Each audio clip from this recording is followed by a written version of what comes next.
Hello everyone, welcome to my channel. আমার আজকের গল্প হচ্ছে রক্তের দাগ। রজতের সঙ্গে সুনিতার আলাপ হয় রজতদের পাড়ার স্বাধীনতা দিবস উদযাপনের দিন। রজত পেশায় একজন ভারতীয় সেনা। আলাপ থেকে প্রেম, প্রেম থেকে গভীর সম্পর্ক, সেখান থেকে বিয়ে। আজ ওদের বিয়ের 1 বছর পূর্ণ হলো। ফুলশয্যার রাতেই ভারতমাতার ডাকে রজতকে চলে যেতে হয়েছিল সীমান্তে।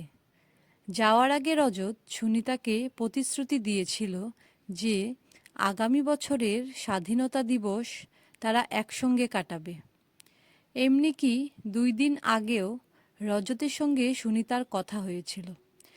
আজ সেই দিন, অর্থাৎ 15ই আগস্ট। সকাল থেকেই সুনিতা খুব এক্সাইটেড।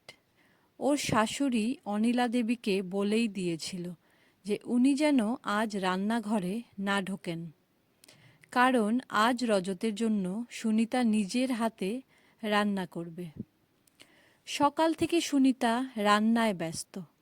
এমন সময় সুনিতার শ্বশুর প্রভাকরবাবু চিৎকার করে সুনিতাকে ডাকলেন।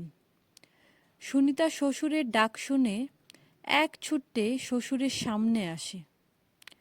এসে বলে, কি হয়েছে বাবা? আপনি এত জোরে চেঁচিয়ে উঠলেন কেন? প্রভাকরবাবু বললেন, বৌমা, একটা খারাপ খবর আছে। সুনিতা কাঁপা কাঁপা গলায় বলল, কি খবর বাবা?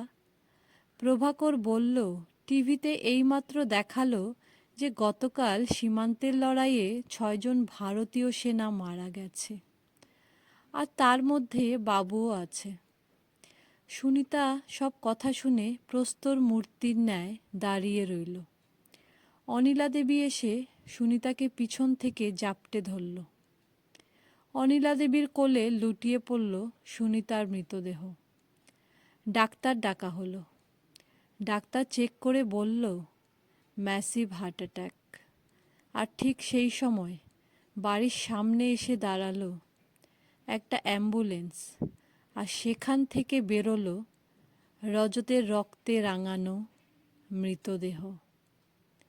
মহা সমারোহে রজত আর সুনিতার মৃতদেহ রওনা দিল মহাপ্রস্থানের পথে। অতিরিক্ত অংশ।